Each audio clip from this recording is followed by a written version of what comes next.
1974, June 11th, 4 o'clock in the afternoon. It was the first time I heard that my mother had cancer. Then I heard the words, 3 months to live. I hated that cancer. It has been 40 years, and I still hate that cancer. But I learned tenacity, and I learned resilience from my mother. Like the day she told the chief oncologist at Gene's Hospital that he was dead wrong. There is no way that as a mother, she was not going to be around to watch her children grow up. And he was dead wrong. My mother told this man to be fruitful and multiply. Not those words.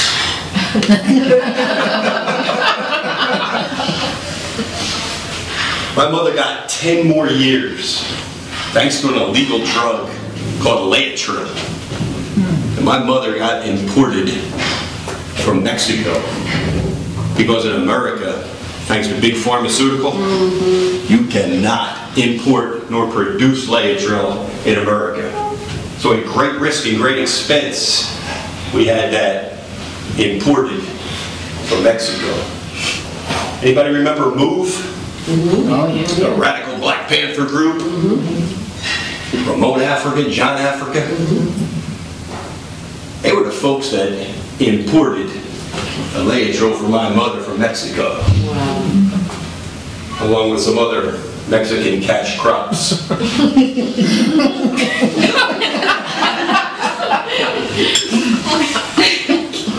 My mother got 10 more years because of that drug. My father and I used to drive down to 62nd and Osage Avenue. That is a neighborhood that has not seen another white face since William Penn was governor. And we would drop off a bag of cash, and Derek Africa would come out and give us a bag of Laetrile. Because of that drug, 8.5 years in remission. 8.5 years in remission from an illegal drug. When the police and the mayor started a relentless pursuit of MOVE, that was the end of the Laetrile. I worked real hard growing up, and one of my dreams was to go to college at the University of Hawaii. And I did that for 3 months, for 1 semester. Because I learned that my mother's cancer had come back with a vengeance. I called up my father and I said, listen, but if I come home and I'll run the candy store, we're not all nuts. And you can take care of Mom. That's what I did. My mother at the time had 1 store, and her dream was to have multiple candy stores. So in order for me to help try to kick her cancer's ass, I went out and opened up 4 more stores, and it took her dream 1 step further and took it national. And it was those successes, and it was that power and that conviction and that speech and those talks that my father and I and my mother would sit on her hospital bed in our living room, and we would laugh, and we would cry. I watched my mother die.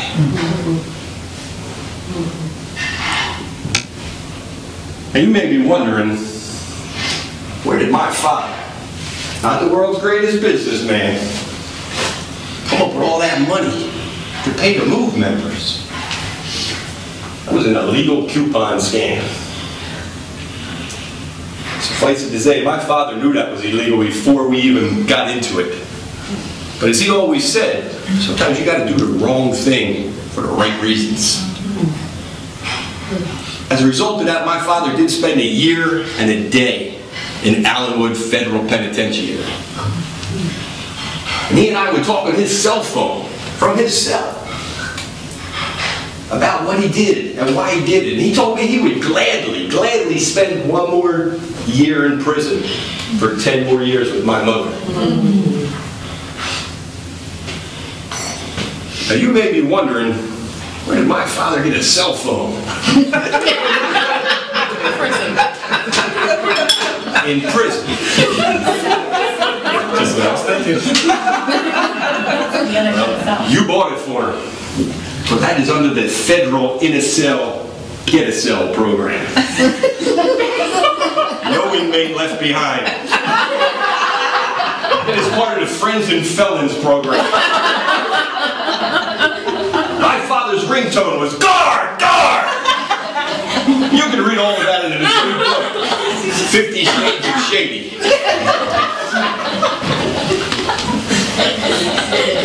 The most amazing part to me was we got aid without asking.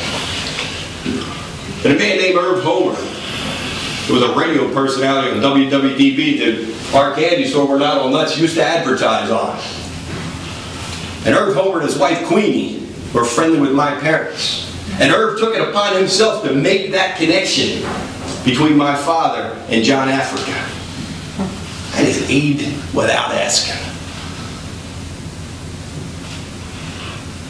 How many people have you touched in your life without asking? How many people have touched you out of a flash of nowhere without asking? In my life, I had a 6'6" center show up in my life one day that changed my life with 3 words. I had Irv Homer, a radio personality. I had John Africa, Derek Africa. Touch me for absolutely no reason. I've spent the last 30 years trying to give that gift back.